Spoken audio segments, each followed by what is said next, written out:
Voilà, action.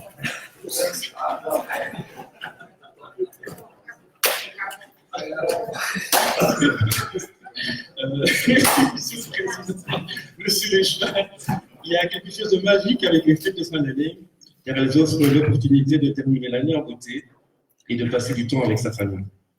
Il est essentiel de s'arrêter pour observer le chemin parcouru au cours des 12 derniers mois. Cet exercice permet d'intégrer les différentes leçons apprises pour avancer vers une nouvelle année avec une vision plus claire de nos désirs, de nos objectifs et de nos rêves.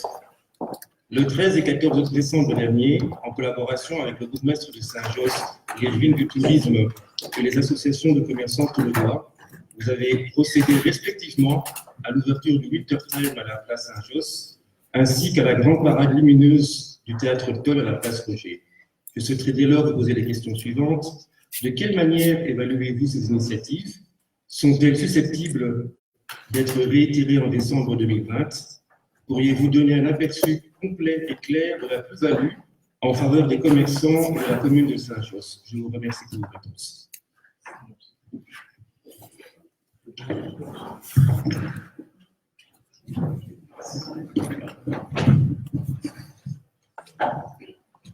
Merci, Monsieur le Président. Donc, comme vous savez, cette année, nous avons eu le plaisir et la fierté d'organiser à Saint-Josse la 6e édition de festivité de fin d'année.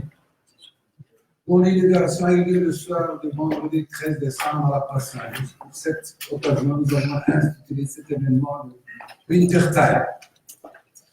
À l'initiative de ma collègue des films du tourisme d'Oraïlenga, cette année, pour la première fois, la place Rogier a également été décorée pour l'occasion avec un joli sapin en 3D et le slogan de la commune I Love Saint-Josse pour accueillir les animations.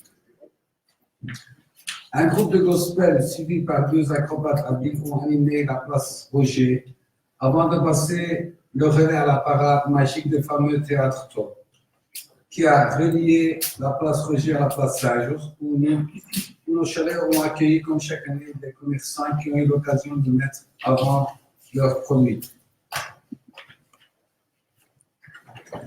Les bénéfices d'un chalet ont été consacrés au profit de l'ASBL Les Petits Barons qui scolarisent les enfants dans la région de Tanger au Maroc. Le marché a également profité aux élèves du lycée Kikidel qui ont réalisé une immersion en petite entreprise. Ils ont mis en pratique leurs connaissances en matière de gestion de stock, commandes, vente, trésorerie, etc. Grâce à l'expérience que nous avons acquis au cours des précédentes années, nous avons mis en place des actions demandées par les faits de droit. Nous avons marqué le tout cette année avec une multitude d'activités tournant autour du sujet de la féerie. L'émerveillement des plus petits comme des plus grands a témoigné du succès des animations. Nous avons passé une semaine agréable grâce à notre collaboration avec l'Association royale des commerçants de la chaussée de Louvain et environ et l'Association Pacifique Bilens. Nous adoptons une approche qualitative dans l'organisation de cette festivité qui gagne de l'ampleur d'année en année. Vu l'enthousiasme des habitants pour les festivités de l'opportunité que celles-ci offrent à nos commerçants, on peut dire que le Winter Time est devenu un événement incontournable. Merci, voilà les réponses que je pouvais apporter. Maintenant, peut-être que ma collègue Dora Lenga pourrait compléter.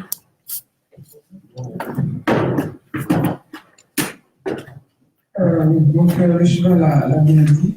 Au-delà de la féerie, on a souvent une population qui n'a pas le moyen de bouger, de voyager pendant les vacances et apporter un peu de magie, un peu de féerie dans les rues éclairées celles-ci, y compris pour nos fonctionnaires, venir comme ça en hiver et voir quand même une lumière étincelante. Au-delà de tous ces aspects superficiels peut-être, mais qui peuvent changer quand même la journée de certains d'entre nous. Donc, il y a tout l'aspect de l'impact aussi sur l'économie locale au niveau de la place Roger. Ça a été une longue aventure, pas facile, pour laisser ça sur la place. Il y a un conseiller qui posait la question hier déjà en commission technique. Il y avait des problèmes de vent, des problèmes de climatique. C'était vraiment, les services étaient découragés, mais on a une équipe de travaux qui est très bien.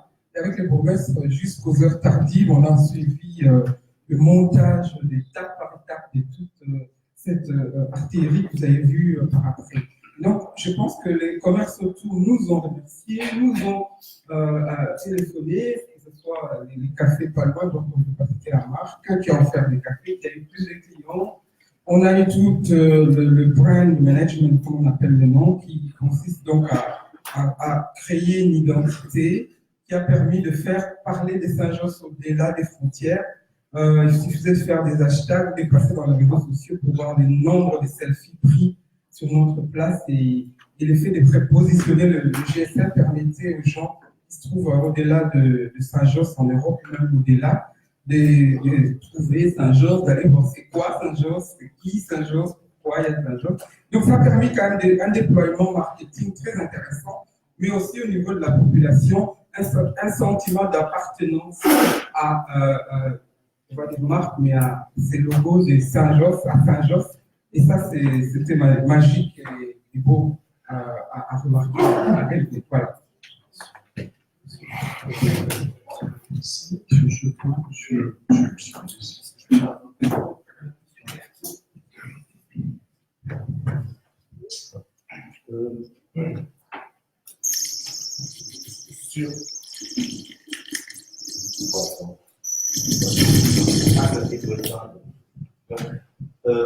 Sur le volet féerie, je dois avouer que j'ai vu une parade très jolie. Je l'ai même prise en photo et je l'ai diffusée. C'est quelque chose d'assez joli et je crois qu'il y a une réflexion à avoir. Après, sur le volet impact commerce, vous me dites que vous avez eu des tas de commerçants qui vous ont complimenté.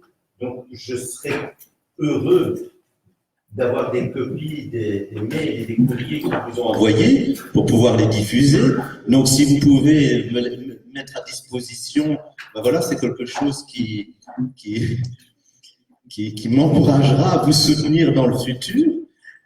Et la deuxième chose, c'est une question sur les chalets. Moi, je dois vous avouer, je suis passé, et alors j'ai pas bien compris, parce que j'ai vu dans un chalet un voisin, enfin une personne que je connais qui je pense pas est commerçant, puis le suivant, effectivement, j'ai vu des gens du lycée, enfin, et donc je souhaiterais avoir un petit retour sur comment vous avez fait un appel, parce que je suppose que vous avez fait un appel, et auprès de qui, pour que les gens occupent ce chalet, quelles étaient les conditions, avoir une petite clarification, parce que je ne suis, enfin, peut-être qu'ils ont fait énormément de bénéfices, hein, mais les quelques fois où je suis passé, je dois avouer, malheureusement, il n'y avait pas énormément de monde. Peut-être qu'il y a d'autres moments, il y en avait énormément, et l'un dans l'autre, ça compensait, mais également avoir les chiffres, donc, de ce que ça a apporté, ces chalets.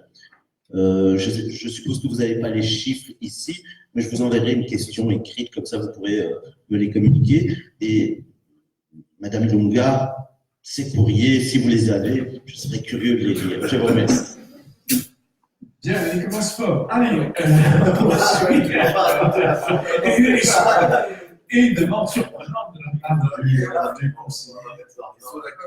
Les questions d'actualité. Il y en avait 4, Madame Gelot, Monsieur le maire et Madame Wardot, dans cet ordre-là.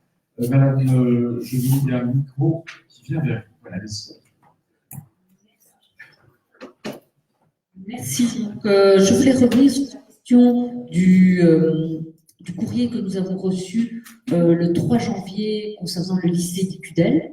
Et donc, ce courrier était adressé à une série d'acteurs de ce conseil, ainsi qu'à la ministre de l'Enseignement, et soulignait de grosses difficultés. Donc, la première était que les élèves placés en études étaient parfois laissés seuls dans une classe sans la surveillance permanente d'un adulte ou d'un éducateur. Et donc, d'après ce que j'ai compris, il y a parfois 4 ou 5 classes qui sont sans professeur. Et malheureusement, on n'a pas de salle assez grande pour pouvoir mettre ces 4-5 classes ensemble. Donc, on laisse les élèves chacun dans leur classe et certains des éducateurs doivent passer d'une classe à l'autre. Mais malheureusement, fatalement, on n'a pas 5 éducateurs pour en avoir un dans chaque classe. Et donc, certaines classes restent donc sans surveillance à certains moments. Il semblerait qu'il y ait aussi des difficultés pendant la pause de midi et la cantine, d'après ce courrier. Deuxième point soulevé, les élections des délégués de classe ne sont pas organisées, d'après ce courrier. Ensuite, nombre de conseils de participation se déroulent sans la présence de délégations d'élèves et de parents. Il n'y a aucun rapport de réunion qui serait mis à disposition de l'ensemble des membres du personnel pour consultation. Ensuite, le courrier explique qu'aucune réunion plénière de début d'année scolaire n'a été organisée ni prévue.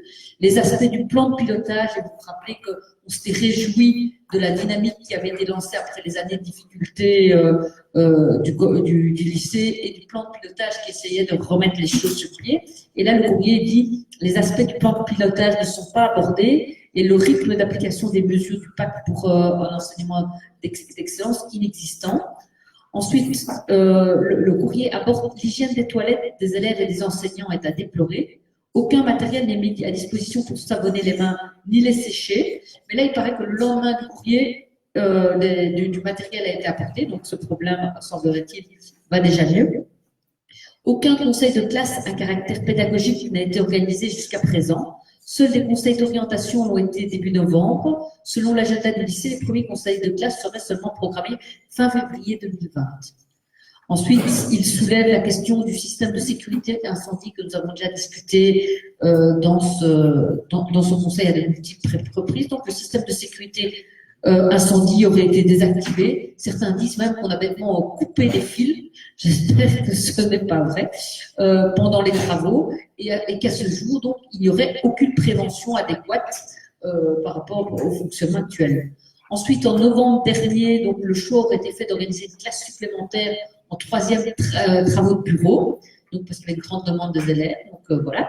Mais malheureusement, on n'a pas pu engager les enseignants supplémentaires et donc ces élèves auraient, peut-être depuis le début de l'année, 15 heures de cours non assurés, j'imagine que par semaine, donc j'imagine que je ne comprends pas bien, dont le français, le mathématique et les néerlandais, en tout cas le français et le néerlandais pour travaux de bureau, ça me paraît vraiment des cours très importants. Donc, s'ils ne les ont pas, ça va être compliqué. Il paraît que, là, je ne comprends pas bien, une classe de DASPA qui ne compterait aucun élève et dans lequel on aurait mis deux étudiants de l'enseignement différencié. Par ailleurs, et jusqu'à mi-novembre, une classe fantôme a été maintenue, dit le courrier, dans l'organisation interne de l'établissement, la 7e périculture, avec des heures de cours attribuées aux enseignants. Donc là, je ne comprends pas très bien comment on pourrait avoir une classe fantôme avec des heures de cours, j'imagine payées pour ne pas donner cours. Donc ça je ne comprends pas bien non plus.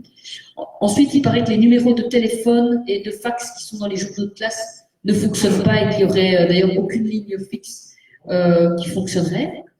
Certains élèves mis sous contrat de discipline ou de régularité sont priés de signer un document et on ne leur donne pas le document qu'ils signent et qu'ils sont censés respecter après. Donc, ce n'est pas très pédagogique. Et dernier point, des commissions paritaires locales sont organisées sans que des rapports soient en retour mis à la disposition des enseignants pour consultation. Ce qui est un peu inquiétant, c'est que les personnes qui envoient ce courrier terminent en disant que ben voilà, nous sommes conscients qu'envoyer un mail sans le signer peut de prime abord être ressenti comme un acte lâche, voire irrespectueux. Néanmoins, nous avons fait ce choix désireux d'éviter des réactions hostiles et de possibles représailles. Et là, c'est un peu inquiétant sur le climat qu'il y a de confiance entre les acteurs du lycée et le collège et autres, si les gens n'osent plus faire des remarques sur les difficultés qu'ils rencontrent. Je vous remercie. Monsieur Vaquetier, avant. Oui, voilà. Peut-être, ça va peut-être me donner aussi l'occasion de revenir sur une série de remarques que vous avez formulées, ou d'absence de référence dans la note d'orientation sur ce qui se fait dans les écoles. Donc, je vais profiter ici de l'occasion pour un peu rappeler tout ce qui se fait dans les écoles de Saint-Josse. D'abord, remercier mon collègue Kadiros Konachi. Je n'avais pas vu l'interpellation. Voilà. Marché de Noël, une classe du lycée qui est présente et qui participe à la vie de la commune, mais qui aussi poursuit son développement pédagogique. C'est ce genre de choses qu'on veut continuer à voir à Saint-Josse, et à des tas de projets comme ça qui se font aujourd'hui dans les écoles. Peut-être qu'on ne le fait peut-être pas assez savoir. Ça, c'est vrai. C'est vrai que à ce niveau-là, on peut dire qu'on fait preuve d'une assez grande discrétion, parce que on voit souvent, quand on parle des écoles à Saint-Just, on voit souvent les choses négatives qui sortent. Et c'est vrai que là, il y a un travail à faire et on va s'y atteler, on va faire en sorte que ce qui se fait aujourd'hui dans nos écoles se sache. Alors, on a parlé de tous les investissements qui se font au niveau des infrastructures dans les écoles. On a parlé du lycée, des travaux qui s'y font. On a parlé des projets à la nouvelle école. On a parlé du projet de l'extension de l'école à Afrique. On a parlé aussi au tout début de ce conseil des investissements massifs qui vont être réalisés en matière de téléphonie et d'informatique et d'écrans interactifs dans les écoles. Voilà, ça fait partie vraiment des investissements qui sont réalisés par la commune pour nos écoles. Alors évidemment, ça ce sont des investissements en nature, mais il y a aussi l'investissement humain. Il y a un effort aussi très important qui a été fait. En 2018, rappelez-vous, on avait adopté ici au Conseil communal, la première commune en Belgique à le faire. Première commune en Belgique à le faire, a adopté un règlement pour limiter la taille des classes dans le fondamental. On a limité à 19 élèves. On commence à voir les fruits de cette politique. C'est une politique qui va prendre un certain temps, quelques années, mais on commence à voir les fruits. On entend, on a des retours de nos enseignants qui nous disent, voilà, c'est vrai que passer de 19 à 20, on voit la différence. On voit la différence. Et donc, ce sont ces politiques-là qui sont menées dans nos écoles. Évidemment, il y a un proverbe qui dit la forêt qui pousse fait moins de bruit que l'arbre qui tombe. Et voilà, moi je voulais aussi ce soir parler de cette forêt qui pousse, de tous ces efforts, de tout ce travail qui est fait au sein du département enseignement, par les équipes, les directions. Il faut aussi rappeler qu'on a sur nos 6 établissements, 5 écoles secondaires et 5 écoles primaires et une école secondaire, on a 5 nouvelles directions. 5 nouvelles directions qui sont là depuis moins de 4 ans. 5 nouvelles directions qui font un travail remarquable avec leurs équipes. On a aussi un renouvellement du personnel enseignant. Suite au groupe démographique, on a énormément de jeunes enseignants qui sont arrivés et qu'il faut accompagner, qui sont motivés évidemment, mais qui n'ont pas nécessairement l'expérience de leurs prédécesseurs. Et donc ce travail-là se fait aussi. Et puis, vous venez de citer aussi, Mme Zoé Gelot, les mesures qui sont mises en place au niveau de la communauté française pour accompagner les écoles, les établissements. Je pense aux différents plans de pilotage. 3 phases, on est déjà ici dans la phase 2, l'année prochaine on sera dans la phase 3. Ça veut dire quoi? Ça veut dire que toutes nos écoles seront sous plan de pilotage. Ici, aujourd'hui, elles sont 3 sous plan de pilotage. Ça demande un investissement énorme, ça demande un travail sérieux, certain des équipes pédagogiques. Au début, ça crée une certaine appréhension. Puis avec le temps, les équipes pédagogiques se rendent compte que voilà, ce travail-là, il porte ses fruits, ce travail collaboratif, il apporte quelque chose pour nos enfants. Et donc, je tenais aussi, à travers cette interpellation, rappeler tout ce travail-là qui est fait au sein de nos établissements. Évidemment, les efforts qui sont faits aussi par la commune en termes de soutien au pouvoir d'achat des parents. La gratuité à Saint-Just, ce n'est pas un vain mot. La gratuité, on le fait. Il y a encore eu des interpellations aujourd'hui au Parlement de la communauté française. La ministre de l'Enseignement a décidé de diligenter une enquête pour savoir ce qui se faisait au niveau des pratiques en matière de gratuité et de tarification dans les écoles. Ici, à Saint-Just, on pousse en embellir d'être une commune pilote. Et si vous suivez un peu l'actualité, vous vous rendez compte que beaucoup de communes commencent à nous suivre. Beaucoup de communes commencent à faire ce qui est fait à Saint-Just en termes de gratuité, parce qu'on est là pour soulager le portefeuille des parents et de tous les parents. C'est très important aussi. On ne discrimine pas les gens en fonction de leurs revenus. On aide tous les parents, quels qu'ils soient. Et cette politique commence évidemment à porter ses fruits. Alors, pour revenir à l'arbre qui tombe, la Zoé Gelot, oui, effectivement, on a reçu un un courrier anonyme le 3 janvier, pardon, et donc les services ont préparé un courrier de réponse qui a été adressé à la ministre.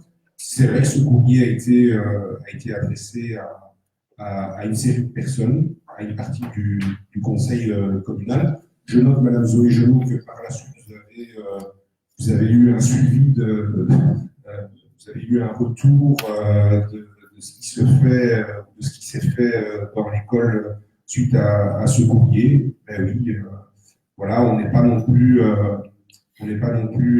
fermé, on n'est pas non plus on écoute ce qui se dit. On préférait évidemment que ce genre de remarques se fassent de façon différente. Il y a des corps constitués pour ça, il y a des organes de concertation pour ça. Vous avez évoqué toute une série de points. On a eu une COPALOC en fin novembre. À aucun moment, ces points n'ont été soulevés en COPALOC. Alors, je pense que la COPALOC de Saint-Josse, et je ne suis pas suspect de flagornerie en la matière. La COPALOC de Saint-Josse est véritablement devenue une instance d'échange, de discussion, et le travail qui s'y fait est un travail qui inspire aussi d'autres PO. Voilà. Parce que les documents, vous savez, les documents que les syndicats nous demandent en COPALOC, qu'on remet aux syndicats, c'est des documents qu'après, les syndicats vont dans d'autres instances, dans d'autres COPALOC, dans d'autres organismes de concertation, dans d'autres PO, demander que l'on produise les mêmes documents qu'on fait ici à Saint-Josse. Et donc voilà, on n'a pas toujours des relations faciles avec les syndicats au sein de la COPALOC, mais le travail se fait, ce travail-là est un travail constructif, et ce travail se poursuit, ce dialogue se poursuit, et j'espère que ce genre de remarques pourront trouver évidemment leur place au sein de ces instances. Et donc par rapport au courrier qui est le mail qui nous a été adressé, voilà, ça va peut-être réjouir monsieur aussi, mais nous avons mis un courrier en réponse à la ministre. Et donc ce courrier, on a un écrit, et donc voilà, ce soir on a un écrit, voilà.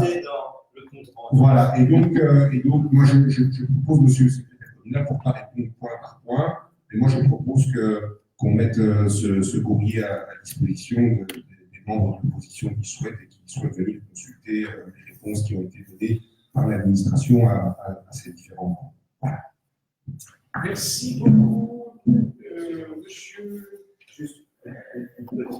Justement, oui, mais c'est juste une chose. Je vais quand même me déplacer jusque chez les chalins. Vous savez, lorsque je vais dans certains endroits pour voir si le lieu est bien tenu, je vais voir une chose, je vais voir les toilettes. Alors, je vous permets au mois de juin, à la remise des diplômes, je suis venu. Et puis, je vais pas diffuser la photo parce que je trouve qu'il fallait pas donner une image négative du lycée. Mais les toilettes, le mois de juin, quand les parents sont venus à la remise du diplôme, voilà à quoi elles ressemblaient. C'est ça les toilettes du lycée Guy-Cudel. Vous pouvez répondre, mais je veux dire que tous les parents qui sont venus et qui sont allés aux toilettes, c'est choquant, vous êtes d'accord? Et donc, vous pouvez après nous dire qu'au lycée, tout se passe bien, mais quand des toilettes sont comme ça, moi je dis qu'il y a un problème, monsieur. Je vais répondre alors sur ces toilettes. Voilà. Peut-être le seul point sur lequel je vais répondre, ce sont les toilettes de la cour. Ce sont les toilettes de la cour. Ces toilettes sont, je le dis, hein, comme ça, et je peux vous envoyer, monsieur Moussine, les photos, les vidéos. Hein. Ces toilettes sont nettoyées à chaque congé, sont nettoyées par les équipes communales. Voilà. Elles sont nettoyées à chaque congé. Je peux vous envoyer les photos, les vidéos, des gars qui sont là au Kircher, elles sont nettoyées. Alors maintenant, ce qui a été décidé par rapport à ces toilettes, on a mis en place au sein de l'établissement un nouveau système d'ouverture des portes qui permet de mieux gérer les portes, et en particulier les portes des toilettes. On a décidé de condamner ces toilettes. Ces toilettes dans la cour ont été condamnées. Les élèves n'y ont plus accès. Et on a décidé, maintenant qu'on a ce nouveau dispositif d'accès aux toilettes aux étages, on a décidé que les élèves pourraient accéder aux toilettes qui se trouvent aux étages. Alors, rapidement, pour vous donner un ordre d'idée de ce que ça représente, il y a 5 étages au lycée. 3e, 4e, 5e, 6e, 7e, il y a 5 étages. Par étage, il y a 4 toilettes pour dames, 4 toilettes pour hommes, et non, 3 toilettes pour dames, 3 toilettes pour hommes et 4 urinoirs. Voilà. Et une toilette PMR. Et donc ces toilettes, aujourd'hui, depuis le début de l'année, aujourd'hui, ces toilettes sont accessibles à l'ensemble des élèves. Mais ça fait, faisons le calcul, 4, 3, 6, 10, 5, voilà. Ça fait une cinquantaine de toilettes, plus les toilettes pour personnes handicapées, qui sont aujourd'hui accessibles aux élèves, aux enseignants. Voilà ce qui est fait aussi au niveau du lycée pour améliorer aussi les conditions de vie des enseignants et de l'ensemble de la population scolaire. Merci beaucoup, monsieur. Toute intervention. Oui, donc peut-être juste un élément, vous nous dites que les copalogues se passent très bien, ils sont particulièrement intéressants à Saint-Josse. Eh bien, on adorerait le savoir, parce que vous savez qu'il y a pas mal de communes où les conseillers de l'opposition sont invités au copalogue. Et donc, si c'était le cas, nous pourrions constater nous-mêmes qu'il y a un dialogue vivifiant, que l'ensemble des problèmes sont mis sur la table et résolus. Mais comme ce n'est pas le cas, nous ne pouvons malheureusement que vous suivre. Et par rapport au peu d'éléments qui nous ont été communiqués, j'avoue que je suis un peu plus inquiète que vous par rapport au fait que vous dites énormément il y a des nouvelles directions, il y a des nouvelles équipes. Donc oui, c'est normal parce qu'on a plus de classes et puis il y a un turnover normal. Par contre, quand c'est comme au lycée où en 6 ans, on a 2 directions et puis de nouveau plus de directions et autres, c'est plus angoissant parce que je pense que j'ai plus connu le lycée sans direction que le lycée avec une direction. Et donc, nouveau, c'est bien si c'est après une carrière, je dirais, longue et un long investissement. S'il y a par contre un turnover, là, c'est plutôt un signe de mal-être de nos équipes. Et là, ça m'inquiéterait d'être un peu souvent. Mais donc, nous lirons avec intérêt la réponse que vous avez envoyé à la ministre, et je pense d'ailleurs qu'un débat va se tenir à ce sujet au Parlement de la Fédération. Merci. Alors, je voudrais reclarifier le principe de la question d'actualité, si vous voulez bien. Question, réponse, et on s'arrête là. Parce que sinon, effectivement, on va en sortir, ou alors on en fait une question, on en fait un point d'interpellation. Merci de vous en faire insensible. J'ai quand même la réponse qui a été. Sans vouloir, excusez-moi, on a posé une question. La remarque est pertinente. La remarque est pertinente. On a posé une question sur le lycée, on a dit du droit à. J'ai entendu monsieur. Très bien. Eh bien, la première de mes 2 questions porte sur un abattage d'arbres qui a eu lieu ces derniers jours au niveau du boulevard Saint-Lazare, dans la place Victoria Regina. Et la nature de la question, c'est simplement, était-ce l'unique solution? Parce qu'on sait qu'il y a moyen, avec les équipements adéquats, de déplanter des arbres et de les replanter ailleurs. Il existe des machines qui servent à ça. Et dans un cadre urbain en particulier, ces machines sont très pratiques puisqu'elles viennent s'adapter finalement à l'emplacement que prend un arbre. C'est une espèce de grappin, je vais dire, qui vient et qui sélectionne là, qui le met en possibilité d'être transplanté. Or, on sait que par ailleurs, dans notre commune, nous avons beaucoup d'arbres mais qui ne sont plus présents à leur emplacement attendu. Et donc ici, on parle d'arbres coupés. Était-ce vraiment l'unique solution? Merci. Et on va se renseigner parce que je ne pourrais pas comprendre que s'il y avait une solution, on aurait pu couper déjà. Donc on va se renseigner pour connaître les raisons qui ont conduit l'entreprise, le bureau d'études à faire ce choix. C'est étonnant puisque dans le cadre de l'aménagement de cette zone, donc régionale, on en fait l'esplanade Saint-Lazare. Donc il y a de la végétalisation, c'est un endroit avec des arbres, il y a l'élargissement des trottoirs, ça va donner vraiment quelque chose de bien. On va se renseigner pour vous, monsieur. Vous avez une question, monsieur le Oui, monsieur Boisguet, vous donnez la réponse. Ah oui, tout à fait. Je ne dois pas être en ordre d'organisation, ça va être. Monsieur le maire, allez-y. Très bien. Monsieur le maire, allez-y. Ma seconde question va porter sur le monde de la nuit, parce qu'il est un lieu bien connu de notre commune, Chaussée-Louvain, qui fait vibrer les habitants. Et donc, je me demandais si la commune vibrait à l'unisson des habitants. Ma question, pour préciser, porte sur un courriel qui a été adressé à diverses parties, dont l'administration communale, le 25 décembre dernier. Et ce courrier évoquait un problème lié à des basses fréquences qui provoquent des vibrations dans les habitations à plusieurs centaines de mètres à la ronde. Alors, le courrier n'était pas adressé directement à l'administration communale, qui était en copie de ce courriel, mais ma question est simplement de savoir si la commune a entrepris des actions pour assurer un certain suivi avec les parties concernées sur ce dossier qui, quand même, empoisonne la vie de nombre d'habitants. Je vous remercie. Merci à vous. Je vous remercie. Oui, honnêtement, évidemment, que nous sommes pleinement conscients qu'il y a des riverains qui envoient des mails, qui nous alertent de problèmes. Et donc, nous avons demandé aux gérants de respecter le voisinage en se conformant aux directives qui avaient été décidées lors de la rencontre avec la police de la commune et les gérants de Mérinton. Il a été notamment demandé aux Mérinton d'informer leur clientèle sur leur site internet du fait qu'il est interdit de se parquer sur la chaussée Louvain ainsi que sur la police quelqu'un. La commune leur a expressément demandé de diriger leurs clients vers le parking, si quelqu'un pense à directionner leur véhicule. La police est donc chargée de contrôler l'espèce du stationnement. Il n'hésite pas à verbaliser les contrôlants. Croyez bien qu'il le fait.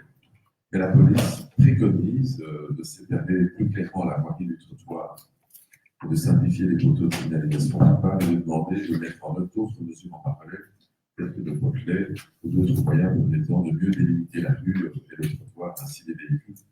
Mais on dit également qu'il est interdit de se stationner sur le tronçon de la chaussée de Louvain où les gens peuvent passer à pied. Je vais rencontrer la ministre de la Mobilité très bientôt et nous allons évoquer cette question. Alors, nous avons aussi prévu de rencontrer les gérants du Mirador pour leur demander de suivre les directives qui leur avaient été formulées par la police et la commune, et sans délai. Évidemment qu'après cette période, il y aura des sanctions. Voilà. Concernant le bruit, je pense que quand vous disiez qu'on vibrait, ce n'était pas à l'intérieur. Parce que la dernière fois, on m'avait demandé si je vibrais à l'intérieur, mais moi, je n'ai pas vibré à l'intérieur. En ce qui concerne les normes actuelles relatives aux décibels, le rétablissement ne peut dépasser les 90 décibels. Malgré le respect de cette norme et malgré l'investissement conséquent qui a été réalisé par les nouveaux gérants, notamment en termes d'isolation acoustique, il y a des voisins qui se plaignent des nuisances sonores, du baturillant, des basses. J'ai même entendu une vidéo avec le. Je ne sais pas si c'est bien ça, mais j'ai entendu ça. Et les gérants sont conscients de la problématique et cherchent des solutions avec des acousticiens. Alors, suite à ces plaintes, nous avons vérifié l'IDGE a décidé de procéder à un contrôle de décibels et de faire part de résultats. Voilà, ce stade des éléments de M. le maire. Merci. De la part de M. le maire. Merci. Madame, vous avez une question d'accueil. Oui, merci beaucoup, Monsieur le Président. Rapidement, donc les travaux ont enfin, j'ai envie de dire, repris le rond-point, donc cette semaine, au rond-point, l'ancien rond-point entre la rue de la Pacification et la rue de l'Artichaut. Mais ces travaux étaient initialement prévus pour une période qui est assez courte. Ils ont commencé au mois de juin ou fin mai, si ma mémoire est bonne. Il faut savoir que cet endroit est devenu un endroit qui est un vrai dépotoir. Donc vous avez des poubelles qui traînent en permanence, il y a des rats qui sont là-bas. C'est vraiment catastrophique en fait. Le fait que les bulles à verre aient été changées de place, les habitants ont été informés, mais les habitants en fait ne font pas le nécessaire. Et donc ça veut dire que vous avez toutes les semaines des centaines en fait de bouteilles qui traînent là-bas, sans vous parler des ordures, des déchets ménagers et autres. Et malgré la reprise des travaux, ça continue. Donc c'est une image qui est vraiment peu glorieuse pour la commune. Et par ailleurs, ça pose des problèmes de salubrité publique et de danger aussi, parce que ces bouteilles sont ensuite cassées, etc., etc. Donc je voudrais savoir ce qu'il est fait pour mieux informer les habitants du déplacement de la bulle à verre, quand les travaux vont être finis enfin, et ce qui va être fait pour faire en sorte d'arrêter ce dépotoir à ciel ouvert à cet endroit. Merci. Oui, mais Monsieur le Président, Madame Wardon, dès que nous avons des travaux sur le territoire, nous avons ce problème. C'est-à-dire que dès que vous avez des lieux où les gens peuvent venir un peu de manière dérobée jeter des choses, c'est le cas. C'est pour ça que j'ai souvent plaidé pour l'enterrement des bulles à verre, pour éviter que sur les trottoirs, il y ait des choses derrière lesquelles on peut mettre des objets. Si vous mettez une bulle à verre n'importe où sur Bruxelles, vous savez qu'il y a une autre époque, le secrétaire d'État chargé de cela, on était passé de 600 à 1100 bulles à verre. Et à chaque fois que vous avez des bulles à verre dans un quartier, il y a des gens qui viennent mettre à côté des bouteilles qu'on vient déposer à l'intérieur, ils viennent mettre des sacs remplis de déchets en tout genre. Et donc, nous sommes pleinement conscients du problème, et donc les services de propreté ne cessent de décrire des contrôles, et parfois malheureusement de ramasser quand ils ne sont pas l'origine de ceux qui l'ont fait. Et donc, il y a un travail d'accompagnement qui est fait au niveau des travaux. Mais le problème que nous avons eu, que j'ai évoqué en début de votre intervention, il y a un retard dans les travaux. Et là, je n'ai pas les éléments, parce que je ne vais pas ici improviser. Ce que je vous propose, c'est de vous envoyer l'information sur l'explication du retard. J'espère que ça va se terminer au plus vite pour, je dirais, que les habitants puissent à nouveau retrouver leurs espaces publics. Cette fois-ci, ce serait vraiment un très bel espace public qui sera offert aux habitants, je l'espère. Merci pour cette réponse à cette dernière question orale. La séance publique est levée de façon virtuelle, s'il vous plaît. Merci aux personnes qui ont assisté à ce conseil.